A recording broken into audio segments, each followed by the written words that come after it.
Mateus, então, capítulo 7.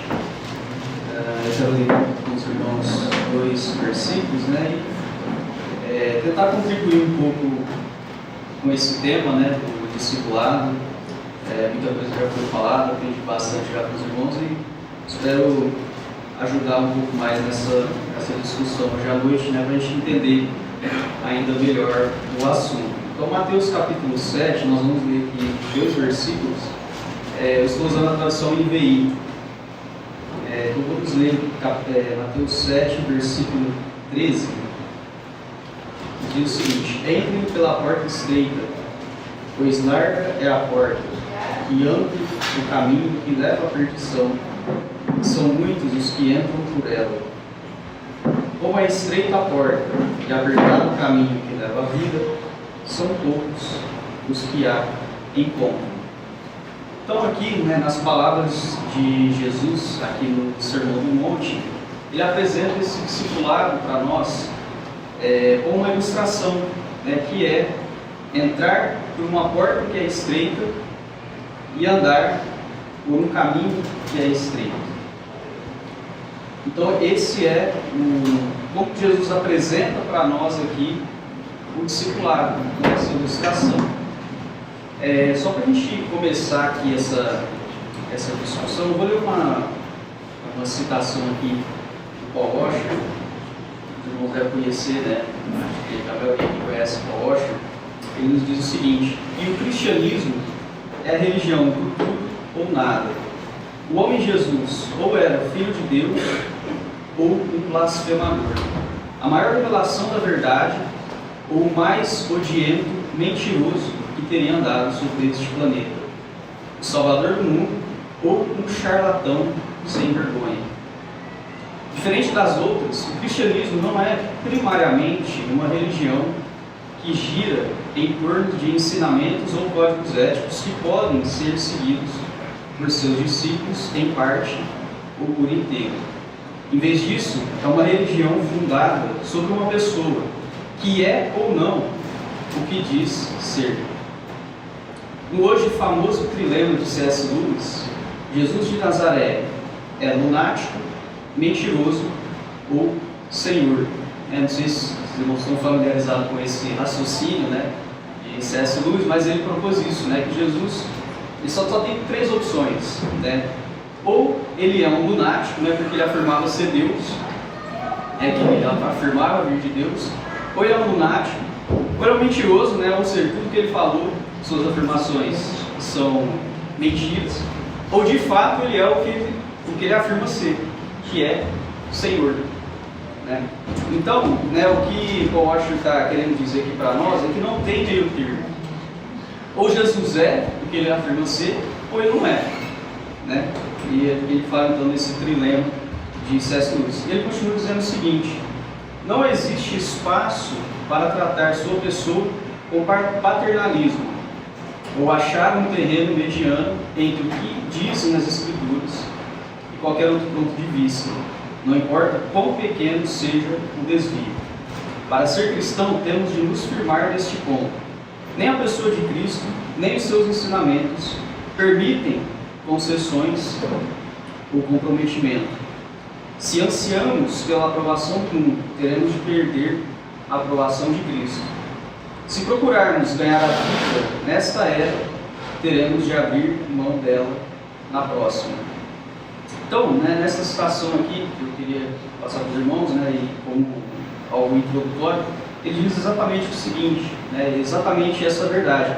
Ou nós somos discípulos de Jesus, nós cremos naquilo que ele afirma ser, ou nós não somos. Não existe a questão de ser um meio cristão, né? Isso é um conceito que a Bíblia você não vai encontrar nela, né, esse conceito. Ou é, ou não é. Ou somos discípulos, ou nós não somos. E Jesus, né, aqui nessa passagem que eu li de Mateus capítulo 7, né, ele fala que só existem 2 caminhos, né? Um é o caminho apertado, que a gente entra através de uma porta estreita, que é o caminho do discipulado, que é o que Jesus falou aqui, que é o caminho largo, a porta larga e um caminho largo. Só existem essas duas opções. E aqui Jesus, né, ele convoca aquelas pessoas que estão ouvindo ele ali no Sermão do Monte ao discipulado. Ele faz um convite ao discipulado. Ele diz: entrem pela porta estreita. Está falando aí no versículo 13. Entrem pela porta estreita. Lá em Lucas 13 a gente tem uma passagem paralela, né?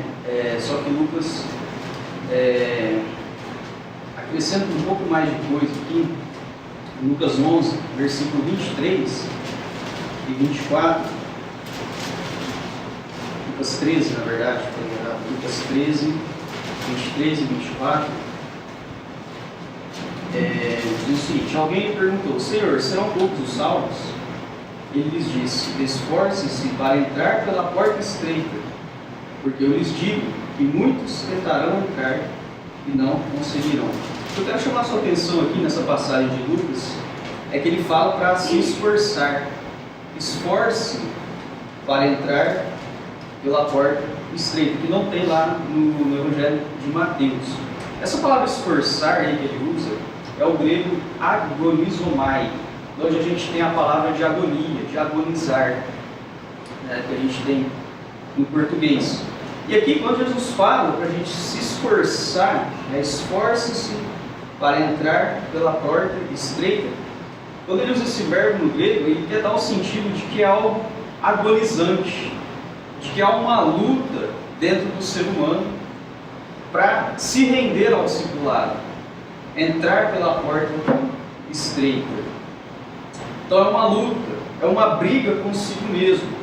John MacArthur ele diz o seguinte: entrar pela porta é difícil, porque custa muito em termos de orgulho humano, devido ao amor natural do pecador e devido à oposição do mundo e de Satanás à verdade. Então há uma luta interior e exterior que o homem trava. É justamente isso que eu quero falar isso nessa noite, né? Esse convite ao discipulado de Jesus, quando ele faz esse convite,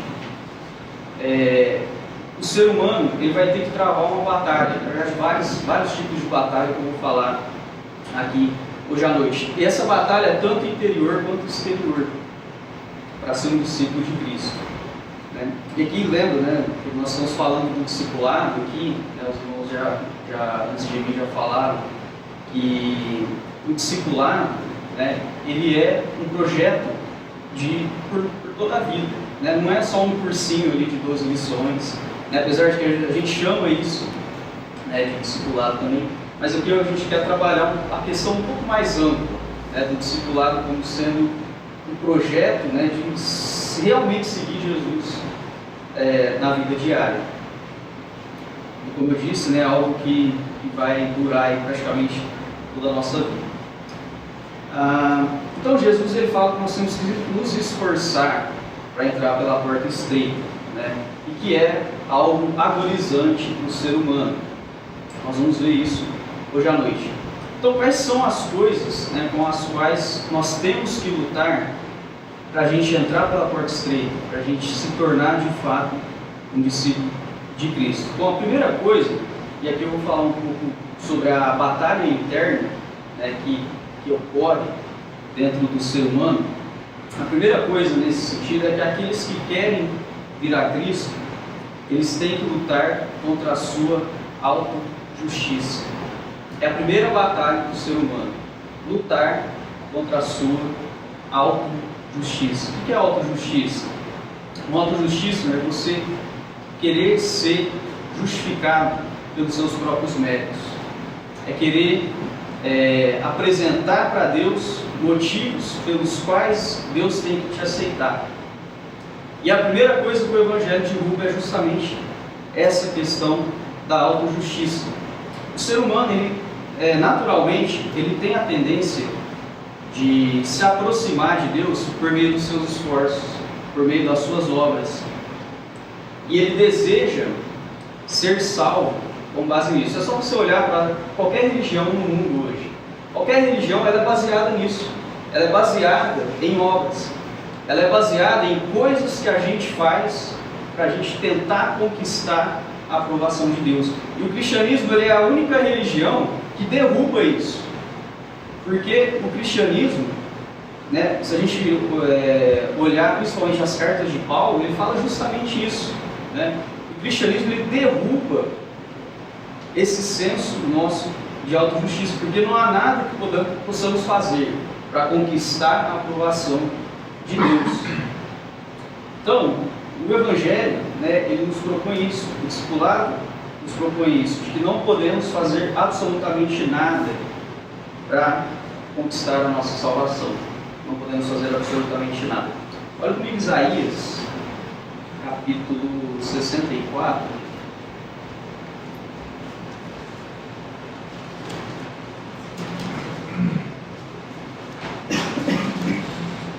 Isaías 64, versículo 6, nos diz o seguinte: somos como um impuro, todos nós, todos os nossos atos de justiça são como trapo imundo. Lembra que eu falei que o cristianismo é a única religião do mundo em que o esforço e o merecimento não servem para nada em questão de salvação? É justamente isso que Isaías está nos dizendo aqui. Nós somos miseráveis, necessitamos unicamente da misericórdia de Deus. Então, essa é a primeira batalha do ser humano, né? Quando ele se torna um discípulo, ele tem que abandonar o seu senso de autojustiça, né? É uma batalha interna que ele trava. A segunda batalha, né, que o discípulo de Cristo, aquele que vai passar pela porta estreita, a segunda batalha que ele enfrenta é a luta contra o desejo de autonomia. O desejo de autonomia, né? O convite de Jesus entre pela porta estreita, esforce, né, para passar pela porta estreita. E nisso, né, está implícito essa questão de quando você entra pela porta, quando você decide se tornar um discípulo de Cristo, está implícito que você não é mais autônomo, que você não está mais no controle de sua vida. Eu vou mostrar isso através de alguns versículos aqui, um pouquinho mais para frente. É outra coisa que o ser humano batalha, porque o ser humano ele gosta de estar no controle, ele gosta de autonomia, né? Se a gente voltar lá em Gênesis, né, na tentação ali da serpente, o que Satanás propõe ali para Adão e Eva é justamente autonomia, independência de Deus, né? É justamente isso, isso é algo que é inato ao ser humano, o desejo de ser autônomo, de ser independente. Quantos não já ouviram alguém falando o seguinte: eu sou dono da minha vida, eu faço o que eu quiser? Isso expressa justamente esse conceito, né, de que o ser humano ele quer ser independente, ele quer ser autônomo. Porta estreita, você se torna um discípulo. Quem é o Senhor da sua vida não é mais você, é Cristo. Romanos 10, 9, né, os irmãos não precisam abrir, mas nos diz o seguinte, né, se confessares a Jesus como Senhor, será salvo. Confessar Jesus como Senhor. A partir do momento então que a gente confessa Jesus como Senhor, nós não obedecemos mais a nós mesmos. Nós temos um Senhor, não somos mais autônomos, não fazemos mais a nossa própria vontade. Vá comigo em 2 Coríntios 5. 2 Coríntios 5, versículo 15. 2 Coríntios 5, 15, nos diz o seguinte: e ele morreu por todos, para que aqueles que vivem já não vivam mais para si mesmos, mas para aquele que por eles morreu e ressuscitou. Preste atenção nessa expressão, né? Para que aqueles que vivem já não vivam mais para si mesmos. Então Paulo está falando que o Evangelho ele quebra essa questão da autonomia do ser humano, ele querer ser independente, porque ele não vive mais para si, não vive mais para os seus próprios desejos, suas próprias vontades. Agora ele tem um Senhor sobre a vida dele. como nos dias Romanos 10, 9. Olha outra passagem em Gálatas, está aí perto, capítulo 2 agora. Gálatas 2, versículo 20. Diz o seguinte, Gálatas 2, 20. Fui crucificado com Cristo, assim, já não sou eu quem vive, mas Cristo vive em mim. Podemos parar até aqui, né? Já não sou eu quem vive, mas Cristo vive em mim. O que Paulo está ecoando aqui em Gálatas é a mesma coisa, né, que Jesus falou de negar a si mesmo, né? Os irmãos aqui já falaram de mim, citaram muito esse versículo, né? Jesus fala que nós temos que negar a si mesmo, tomar a cruz. Isso, né, mata a autojustiça e o desejo de autonomia do ser humano, que é os dois primeiros pontos que eu falei. Paulo está ecoando a mesma verdade, né? Não sou eu quem mais vive, mas Cristo vive em mim. É negar a si mesmo e aceitar que agora o senhorio de Cristo é que ordena as nossas vidas, que ordena os nossos desejos. Então, né, esse pensamento, né, eu sou dono da minha vida, eu faço o que eu quiser, infelizmente, isso não tem nada a ver com o Evangelho. O Evangelho, na verdade, é o contrário disso. A entrada no Evangelho, a entrada pela porta estreita, ela assume o senhorio absoluto de Cristo sobre nossas vidas. E a negação de que nós somos autônomos. Esse é o segundo ponto, então, né, que é uma outra batalha que nós temos que lutar, né, dentro do conceito de discipulado. Então, a fé cristã, ela desconhece uma salvação que não tem o senhorio de Cristo, né, que não assume esse senhorio de Cristo em sua vida. Então, nós somos 100% dependentes do senhorio de Cristo, né? Dependentes da graça, dependentes da direção de Deus, e não aquilo que nós queremos para nós mesmos. Então, essa é a segunda batalha. A terceira batalha, né, que aqueles que estão diante da porta estreita, né, aqueles que foram convidados a ser discípulos de Jesus, a terceira batalha que eles têm é a questão de prioridade. Aqueles que querem vir a Cristo, querem ser um discípulo, eles precisam definir suas prioridades. E agora nós vamos lá para o livro de Mateus, capítulo 19.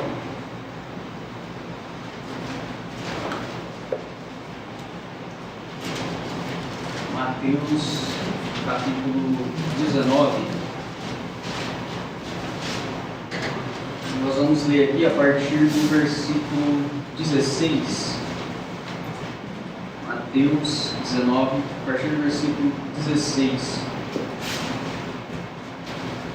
Aqui, né, o jovem rico, né, chega para Jesus e pergunta a respeito da vida eterna. Então, no versículo 16 diz o seguinte: eis que alguém se aproximou de Jesus e perguntou: mestre, que farei de bom para ter a vida eterna?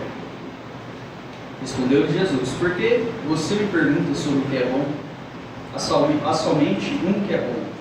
Se você quer entrar na vida, obedeça aos mandamentos. Quais? Perguntou ele. Jesus respondeu: não matarás, não adulterarás, não furtarás, não darás falso testemunho, honra teu pai e tua mãe, e amarás o teu próximo como a ti mesmo. Disse o jovem: a tudo isso tenho obedecido. O que me falta ainda? Jesus respondeu: se você quer ser perfeito, vá, vende os seus bens e dê o dinheiro aos pobres, e você terá um tesouro nos céus. Depois venha e siga.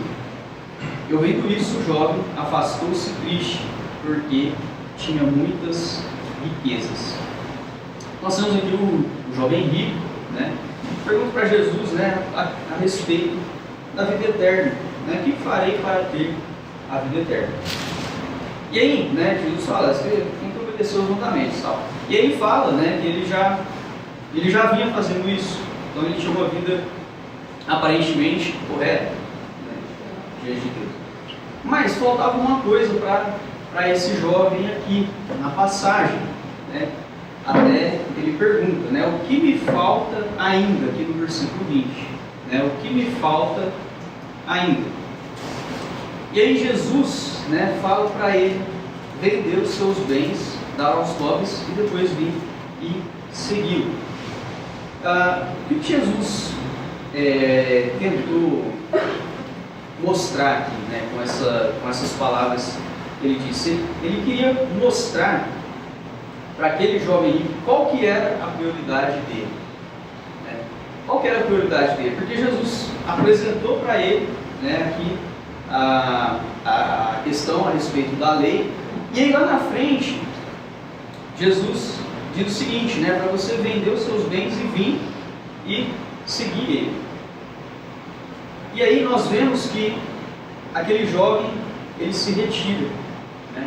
Por que ele se retira? Porque aqui Jesus, quando Jesus diz isso para ele, né, você vender as suas riquezas, vir me seguir, Jesus está colocando diante daquele jovem rico qual que é a prioridade dele, né? A gente vê aqui no final da passagem, né, no versículo 22, que o jovem rico afastou-se triste porque tinha muitas riquezas. Qual que era a prioridade aqui da vida dele? As riquezas. Então, quando ele pergunta, né, quando ele pergunta para Jesus, o que farei para dar a vida eterna? Jesus vai colocar aqui uma questão de prioridade na frente dele. Você quer vir me seguir? Só que você vai ter que abrir mão das suas riquezas. Ou você vai querer continuar com suas riquezas. E o versículo 22 fala que ele se afastou triste porque tinha muitas riquezas.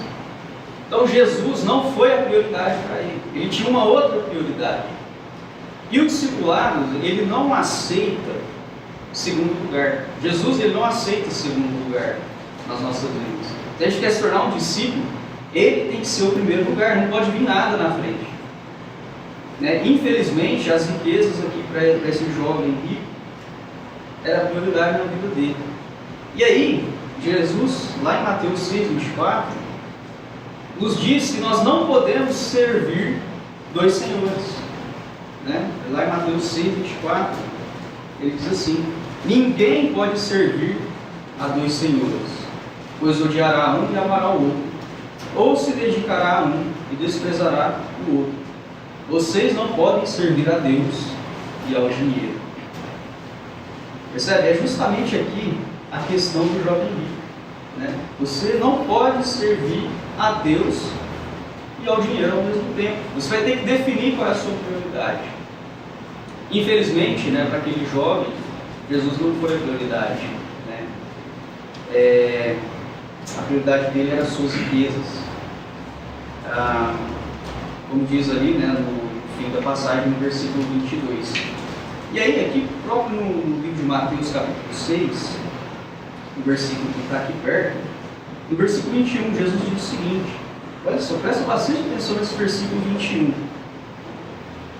Pois onde estiver o seu tesouro, aí também estará o seu coração.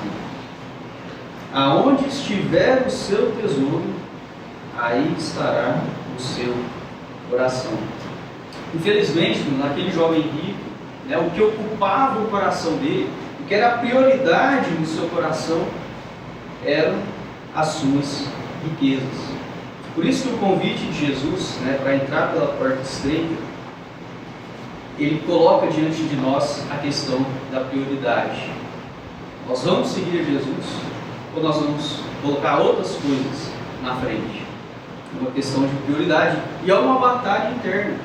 É outra batalha interna que eu estou querendo aqui demonstrar aqui para os irmãos. Então era impossível aqui para o jovem rico entrar pela porta estreita, porque as suas riquezas teriam que ficar para trás, e teria que deixar de ser a prioridade da vida dele. O que aprendemos, né, que se desejamos entrar pela porta estreita, né, se tornar um discípulo de Jesus, devemos priorizar a Cristo acima de qualquer outra coisa. Em Lucas capítulo 14, mais uma passagem, Lucas capítulo 14, versículo 26, olha o que Jesus diz, né? mais um versículo aqui que fala da questão da prioridade. Lucas 14, 26. Se alguém vem a mim e ama seu pai, sua mãe, sua mulher, seus filhos, seus irmãos e irmãs, e até a sua própria vida, mais do que a minha, não pode ser meu discípulo. Então Jesus coloca, né? Não pode ser nenhuma pessoa, pode ser prioridade na frente de Jesus. Ele tem que ser a primeira. Tá vendo? Nem as pessoas da família aqui, né? E até acho que o João comentou esse versículo, né? Acho que sua penúltima pregação, né? Falou um pouco a respeito disso também. Então, né? Cristo, para a gente ser o discípulo dele, ele coloca essa questão, né? Ele tem que ser o primeiro lugar, ele tem que ser a prioridade. E é uma luta interna, né? Assim como aquele jovem rico, ele travou essa batalha, né? Só que ele preferiu continuar com suas riquezas, né? As riquezas eram aquilo que possuía o seu coração. Quarto lugar, agora, aqueles que desejam se tornar um discípulo, desejam passar pela porta estreita, né, e seguir pelo caminho apertado, eles têm que lutar contra este mundo. É a outra luta que ele enfrenta agora, uma batalha externa, né? Uma batalha contra o mundo.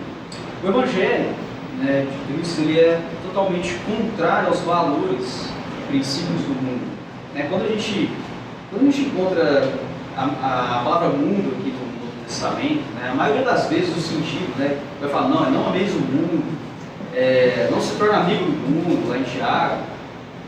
O sentido que ele está falando são os princípios e os valores que regem este mundo, né, que são opostos ao Evangelho. Então, quem deseja entrar pela porta estreita, ele vai encontrar uma força contrária do mundo a essa decisão. Porque o mundo está pregando algo totalmente oposto, totalmente contrário ao que o Evangelho de Cristo ele está priorizando. Na questão aqui do jovem rico, né, o mundo fala, não, você está certo, vai buscar riqueza. É isso que o mundo falaria, né, o que o mundo prega até hoje, né? E o que Jesus propõe para ele é o contrário. Não, as suas riquezas não podem ser a prioridade. Então, o Evangelho de Cristo ele é contra o sistema do mundo. Então, quando Jesus convida alguém para ser um discípulo dele, esse discípulo, ao passar pela porta estreita, ele está nadando contra uma correnteza. É uma batalha externa que ele está travando contra o mundo. Se a gente vai lá em Mateus capítulo 3, vocês não precisam abrir lá, mas lá nós temos a parábola do semeador. E ali o semeador, ele joga semente em 4 tipos de solo. E tem um solo ali, que é o solo com espinhos, né, que foi semeado ali entre espinhos. E é muito interessante, né, essa semente que é semeada ali entre os espinhos, que Jesus fala assim, que aquela semente não brotou por causa das preocupações da vida e por causa das riquezas.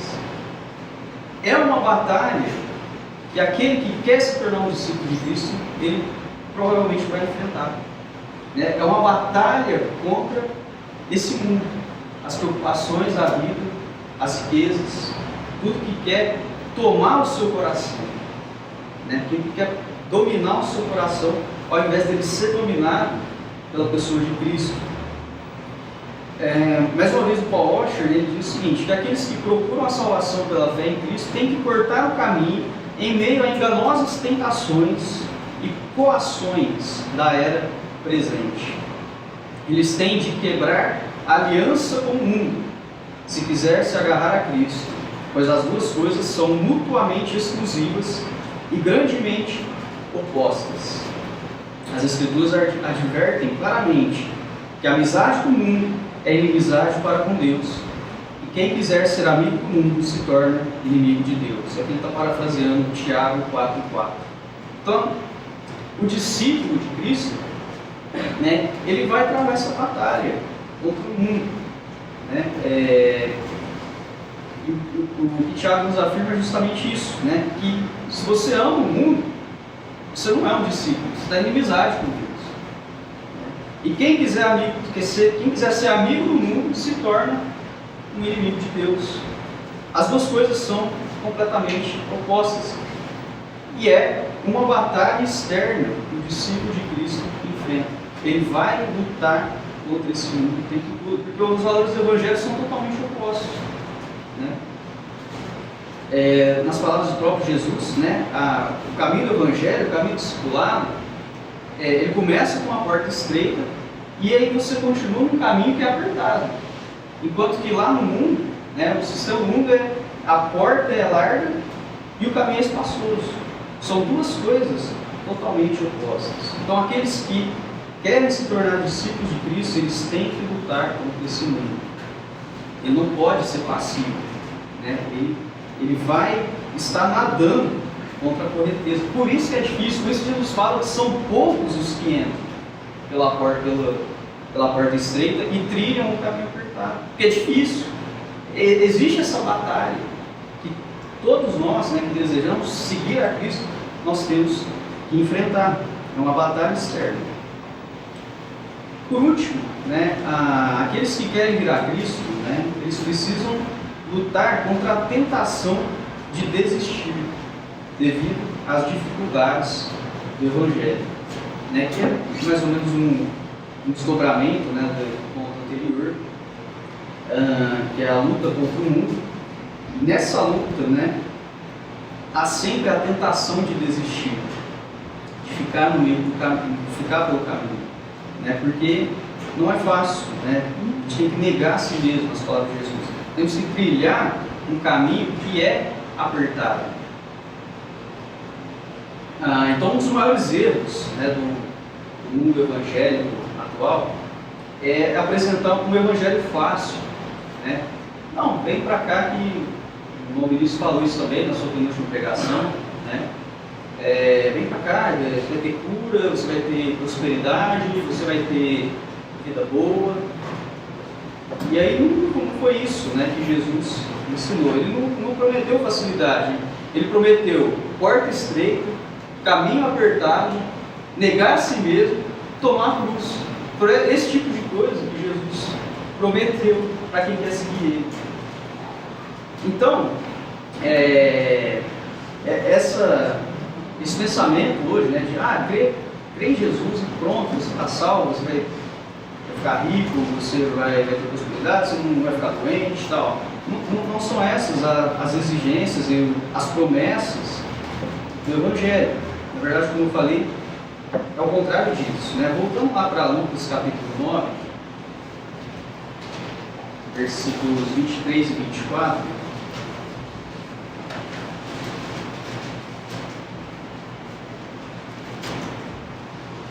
Já foi lido esse versículo aqui várias vezes, né? Mas acho que vale a pena a gente voltar nele. Lucas 9, 23 e 24. Jesus dizia a todos: se alguém quiser acompanhar-me, negue-se a si mesmo, tome diariamente a sua cruz e siga-me.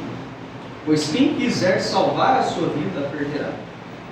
Mas quem perder a sua vida, por minha causa, este a salvará. Percebe? Olha as palavras que Jesus usa aqui.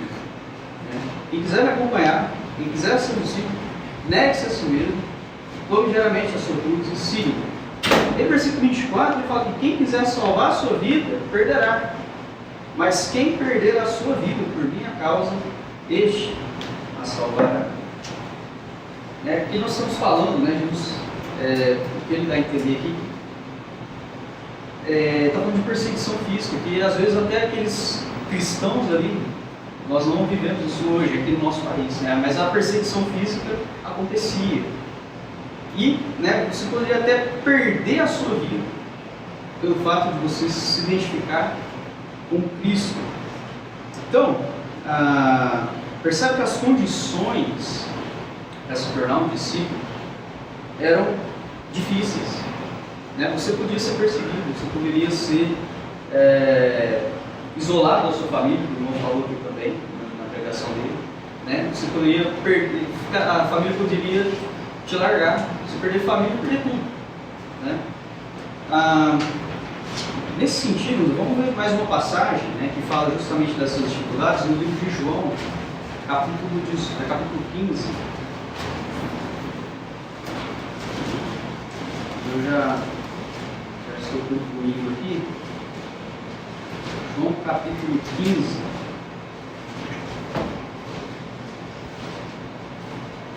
a partir do versículo 18, João 15, 18.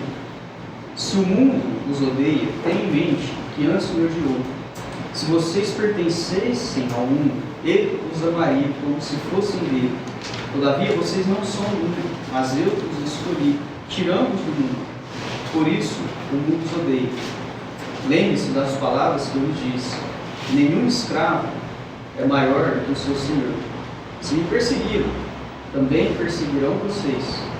Se obedecerem a minha palavra, também obedecerão a de vocês. Olha que Jesus promete aqui, né, que eles poderiam passar por perseguições e, se a gente vê na história da igreja, né, até mesmo a maioria dos discípulos aqui foram mortos pela sua fé. Né? Como Jesus disse, né, o mundo nos odeia. O mundo nos odeia porque ele me odiou primeiramente.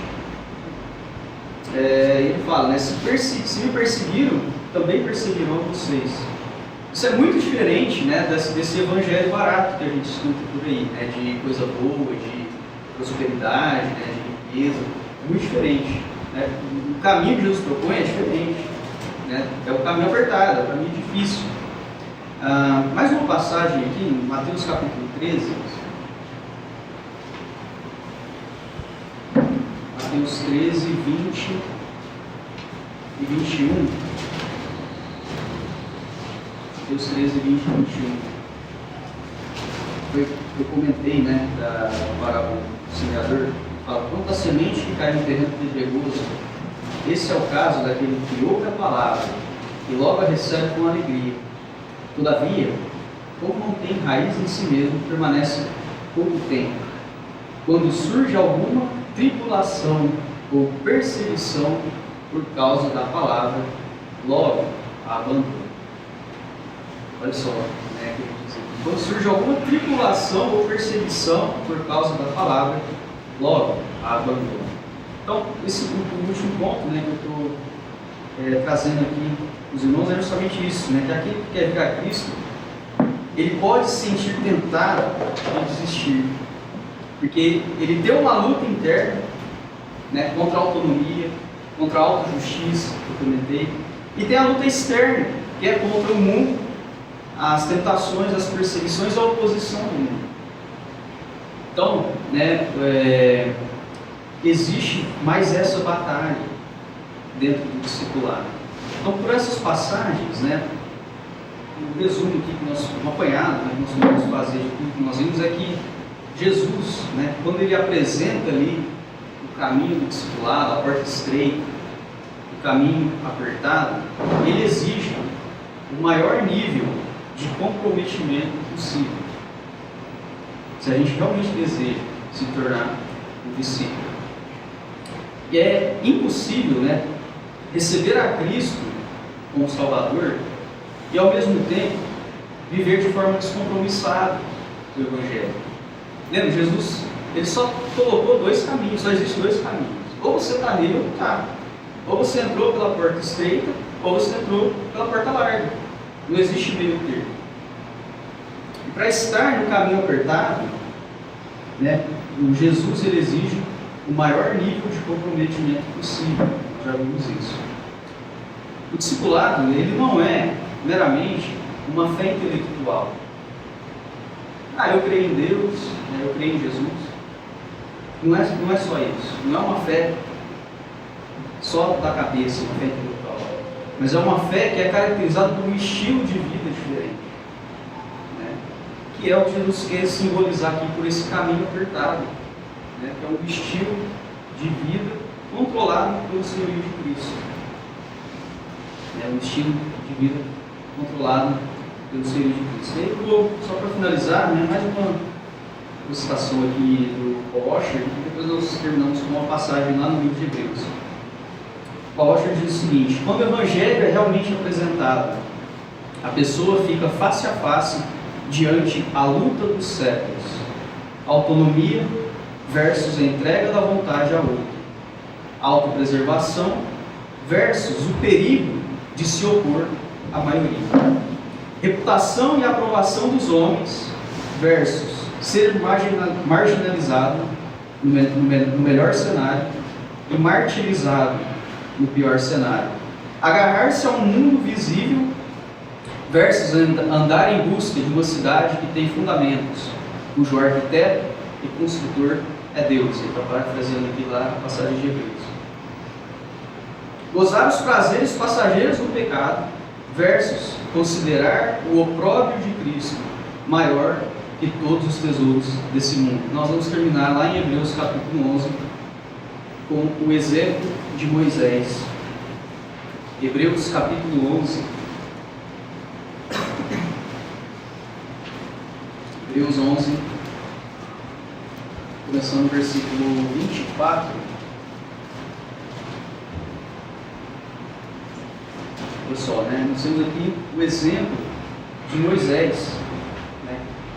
Que foi alguém que era um discípulo, né? Lógico que ele veio antes de Jesus, né? Mas percebe que a atitude de Moisés é a mesma de um discípulo de Jesus no Novo Testamento. É a mesma atitude que nós vamos encontrar aqui no exemplo de Moisés. Olha o versículo 24. Pela fé, Moisés, já adulto, recusou ser chamado filho da filha do faraó, preferindo ser maltratado com o povo de Deus a desfrutar os prazeres do pecado durante algum tempo. Por amor a Cristo, por amor de Cristo, considerou sua desonra uma riqueza maior do que os tesouros do Egito, porque contemplava a sua recompensa. Olha o exemplo de Moisés, né? Que é um exemplo da atitude do verdadeiro discípulo, né? O que ele fez aqui? Ele recusou, né, ser chamado filho da filha de Faraó, prestígio, né, a reputação alta, preferindo que ser maltratado pelo povo de Deus. É o que Jesus propõe, né? Negar a si mesmo, tomar a cruz. E aí fala aqui no versículo 26, né? Por amor a Cristo considerou a sua desonra uma riqueza maior do que os tesouros do Egito. Então esse é o exemplo de Moisés, né? Alguém que de fato, né, é um verdadeiro discípulo. Então é a pergunta, né, que eu faço para você.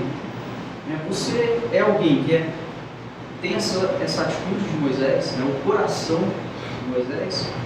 Ou talvez você é alguém ainda, igual aquele jovem rico, que ainda não tem alguma coisa que ainda estava tomando a prioridade do seu coração? Qual que é a sua prioridade? Será que é Jesus?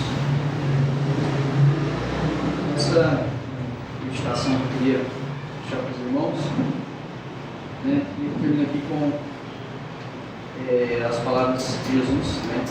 Entrai pela porta estreita. Esse é o convite de Jesus ao discipulado.